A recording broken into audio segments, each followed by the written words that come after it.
12월 3일 수요일 새벽 예배입니다. 오늘 함께 보실 하나님의 말씀은 느헤미야 12장 1절에서 11절까지의 말씀입니다.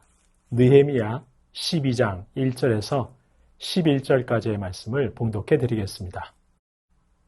스알디엘의 아들 스룹바벨과 예수아와 함께 돌아온 제사장들과 레위 사람들은 이러하니라. 제사장들은 스라야와 예레미야와 에스라와 아마랴와 말룩과 핫두스와 스가냐와 르훔과 무레목과 이또와 긴느도이와 아비야와 미야민과 마아랴와 빌가와 스마야와 요야립과 여다야와 살루와 아목과 힐기야와 여다야니 이상은 예수아 때의 제사장들과 그들의 형제의 지도자들이었느니라. 레위 사람들은 예수아와 빈누이와 간미엘과 세레비아와 유다와 마따냐니 이 마따냐는 그의 형제와 함께 찬송하는 일을 맡았고 또 그들의 형제 박보갸와 운노는 직무를 따라 그들의 맞은편에 있으며 예수아는 요야김을 낳고 요야김은 엘리야십을 낳고 엘리야십은 요야다를 낳고 요야다는 요나단을 낳고 요나단은 아뚜아를 낳았느니라. 아멘. 본문은 예루살렘 성의 성벽을 재건하고 난 후 제사장과 레위인들의 이름을 기록해 놓은 말씀입니다. 성벽을 하나님께 봉헌하는 예식을 거행하기에 앞서 제사장들과 레위인들의 명단을 기록해 놓고 있는 것입니다. 그리고 본문에 기록된 이름은 모두 포로지에서 귀환한 자들의 명단입니다. 1절에서 보듯이 함께 돌아온 제사장들과 레위 사람들은 이러하니라. 바로 포로지에서 돌아온 제사장들과 레위 사람들의 이름인 것입니다. 사실 포로지에서 귀환한 유대인들의 귀환은 크게 3번에 걸쳐 이루어졌습니다. 첫 번째는 스룹바벨이 주도한 1차 귀환입니다. 두 번째는 에스라가 주도한 2차 귀환입니다. 그리고 세 번째는 느헤미야가 주도한 3차 귀환입니다. 3차례에 걸쳐 포로지에서 귀환한 것입니다. 그래서 오늘 본문 1절에서 11절은 귀환 1세대인 스룹바벨과 함께 귀환한 제사장과 레위인들의 이름입니다. 저희가 읽지는 않았지만 이어지는 12절부터 21절은 귀환 2세대라 할 수 있는 요야김이 대제사장이던 시대의 제사장들 이름입니다. 그리고 22절부터 26절은 느헤미야 때에 일하는 레위 족장들의 명단입니다. 그리고 이런 명단을 기록하고 난 후 이제 비로소 12장 후반부에서 바로 내일 본문에서 완성된 예루살렘 성벽을 하나님께 봉헌하는 내용이 기록되어 있습니다. 그럼 본문은 왜 중요한 성벽의 봉헌 앞에 지난 세월 헌신한 제사장과 레위 사람들의 이름을 기록하고 있는 것일까요? 그 이유는 기억하기 위함입니다. 지금 성벽을 봉헌하는 이 기쁨의 역사가 가능했던 것, 물론 모든 것이 다 하나님의 은혜입니다. 하지만 앞서서 헌신했던 믿음의 선배들이 없었다면 지금의 회복은 불가능한 것이었다. 우리보다 앞서 헌신했던 분들을 기억하자. 바로 이런 의도로 성벽 봉헌식에 앞서 제사장과 레위인들의 이름을 기록하고 있는 것입니다. 그렇습니다. 가장 먼저 1차로 포로지에서 돌아와 준 사람들이 있었기 때문에 2차, 3차에도 귀환이 가능했던 것입니다.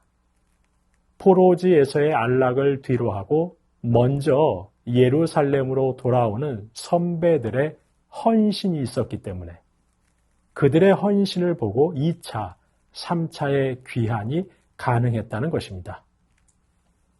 그래서 훗날 백성들은 기억하며 감사하고 있는 것입니다.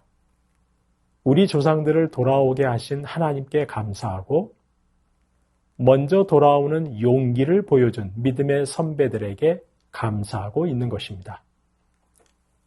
사실 성벽 재건에 참여한 백성들의 헌신은 그냥 나온 것이 아니었습니다. 앞서 1차로 돌아왔던 조상들, 그리고 성전 재건에 힘썼던 선배들, 그들의 모습을 보면서 이들 역시 성벽 재건에 헌신했고 지금의 회복을 경험할 수 있게 되었던 것입니다. 선배들의 헌신이 있었기에 지금의 헌신도 가능했고 지금 성벽 재건이라는 회복을 누리고 있다는 것입니다. 저와 여러분 역시 마찬가지입니다. 지난 시간 하나님 나라와 교회를 위해 헌신하셨던 믿음의 선배님들이 계셨기에 저와 여러분이 지금 신앙을 누리고 있는 것입니다. 저와 여러분은 선배님들의 헌신으로 오늘 저희가 있음을 잊지 말아야 하는 것입니다. 그리고 저희 역시 선배님들처럼 신앙의 전수를 위해 수고하고 헌신할 수 있어야 할 것입니다. 실은 성도님 여러분, 공동체의 가장 큰 사명은 신앙 전수라 할 수 있습니다. 가정에서도 교회에서도 저와 여러분의 가장 큰 사명은, 가장 중요한 사명은 신앙 전수입니다. 그럼 저희가 가정에서 신앙을 전수하는 가장 좋은 방법은 무엇일까요? 그것은 성경을 가르치는 것입니다. 사도 바울은 디모데에게 이렇게 말했습니다. 디모데 후서 1장 5절에서 나는 내 속에 거짓이 없는 믿음이 있다는 것을 알고 있다. 그런데 너의 그 거짓이 없는 믿음은 어떻게 가능했느냐? 사도는 계속 말합니다. 너의 외조모 로이스와 너의 어머니 유니게 속에 있던 바로 그 믿음이 너에게도 전해진 것이라고 나는 확신한다. 바로 외조모 로이스, 어머니 유니게, 그리고 디모데까지 3대에 걸쳐 거짓 없는 믿음이 전해졌던 것입니다. 그럼 어떻게 3대에 걸쳐 거짓 없는 믿음이 전수되었던 것일까요? 사도는 디모데후서 3장 15절에서 이렇게 말합니다. 너는 어려서부터 성경을 알았나니. 바로 어려서부터 외조모와 어머니로부터 성경을 배웠던 것입니다. 디모데는 가정에서 성경을 배웠던 것이죠. 그럼 저희는 성경을 어떻게 가르쳐야 하는 것일까요? 신명기 6장 6절과 7절은 말씀합니다. 오늘 내가 내게 명하는 이 말씀을 내 자녀에게 부지런히 가르치라고.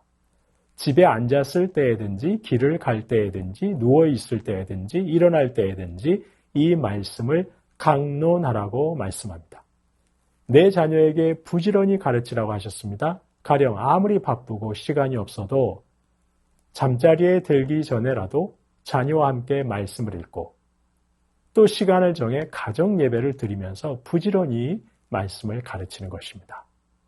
집에 앉았을 때든지 길을 갈 때든지 시시때때로 무시로 강론하라 하셨습니다. 그런데 여기서 강론하라는 말은 시간을 내어 엄숙하게 가르치라는 말이 아닙니다. 그냥 대화하는 것입니다. 성경에 대해 대화하는 것입니다. 공부에 대해서만 대화하지 말고 세상의 다른 재미에 관해서만 대화하지 말고 말씀을 가지고 대화하라는 것입니다. 그런데 성도님 여러분, 성경에 관해 대화할 때 주의해야 합니다. 성경에 관해 대화할 때 주의할 점은 성경의 내용만을 가지고 대화하라는 것이 아닙니다.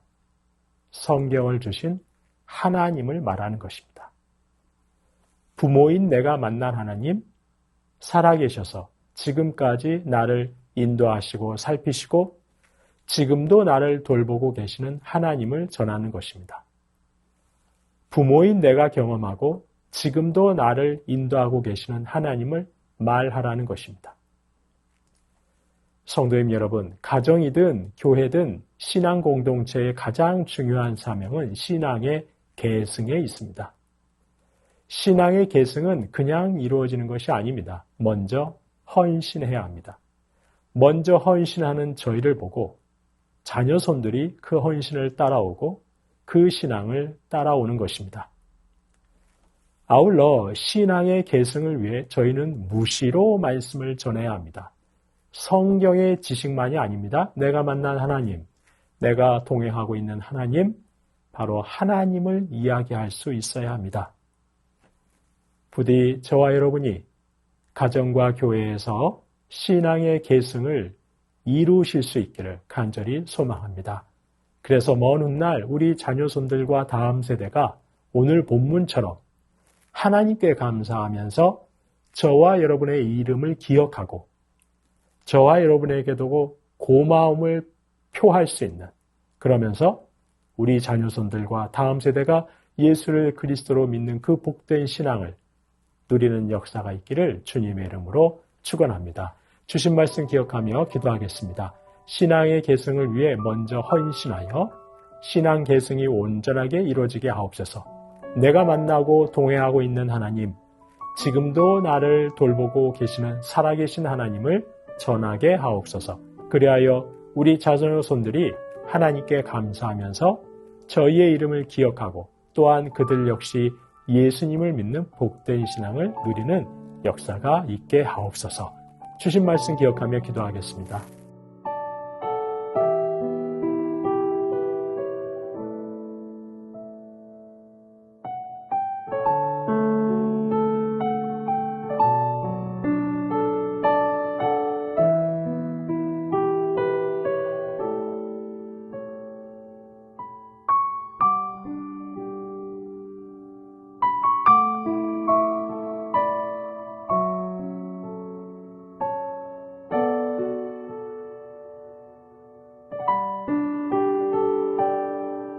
나라와 열방을 위해서 기도합니다. 위정자들과 공직자들에게 주님의 마음 주셔서 하나님의 형상을 따라 지음을 받은 인생들이 소외되지 않는 나라 이루게 하옵소서. 중남미 국가 쿠바에서는 2019년 헌법이 종교의 자유를 명시했지만 실제로는 교회를 폐쇄하고 감시하고 투옥하는 등이 빈번하게 발생하고 있습니다. 2024년부터 올해까지 258건 이상의 박해 사례가 보고되고 있고 목회자들의 임의 구금도 이어지고 있습니다. 쿠바 교회가 어려움 속에서도 힘을 내게 하옵소서. 나라와 열방을 위해서 기도하겠습니다.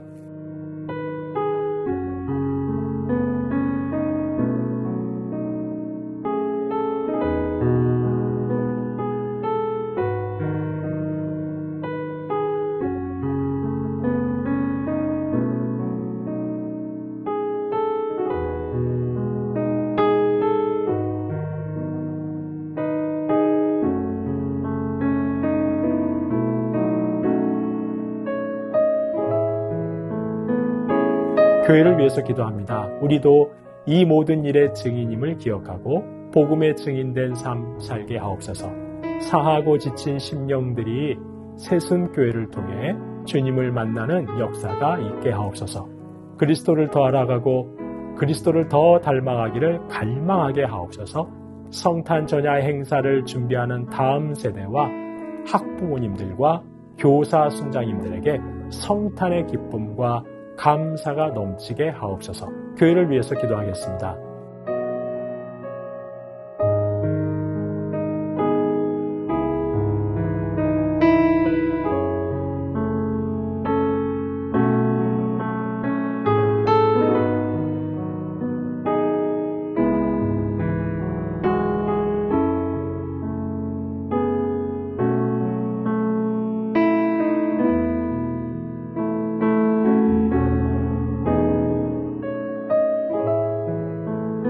선교사님과 환우분들 위해서 기도합니다. 아이국의 오세날 강보배 선교사님, 성탄절 복음축제를 통해 준비된 영혼들이 복음을 듣고 구원받게 하옵소서.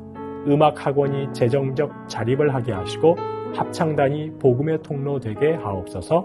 양금숙 성도님, 췌장암이 재발하여 항암을 시작하셨습니다. 잘 견디고 이겨내도록 도우시고 항암을 통해 깨끗하게 치료되게 하옵소서. 김선아 이 권사님 간 수치가 조금씩 떨어지고 있는데 속히 정상화되고 황달이 깨끗이 사라지는 치유의 역사 베풀어 주옵소서. 김현정 집사님의 어머님 대동맥 파열 수술로 인한 수혈 이후 어떤 부작용도 생기지 않고 회복이 더딘 가운데서도 날마다 힘을 얻어 일상으로 안전히 돌아오게 하옵소서. 김인숙 권사님의 어머니 정복생 집사님 퇴원 후 요양병원에서 재활 중이십니다. 염증 수치가 떨어지게 하시고 잘 회복할 수 있는 은혜 주옵소서. 조정순 권사님의 남편 백경호님 뇌출혈 후유증으로 식사를 하지 못하고 균형을 잡지 못합니다. 손상된 신경과 기능을 회복시켜 건강을 속히 되찾게 하옵소서. 박세은 집사님 유방암 발병 이후 뼈로 전이된 상황입니다. 통증이 완전히 사라지고 치료 과정 속에서 회복의 은혜를 경험하게 하옵소서. 김민정이 집사님 방사선 치료의 효과가 크지 않아서 현재는 호르몬제로 치료를 받고 있습니다. 검사 수치가 더 악화되지 않고 안정되며 하나님의 은혜로 점차 회복되게 하옵소서.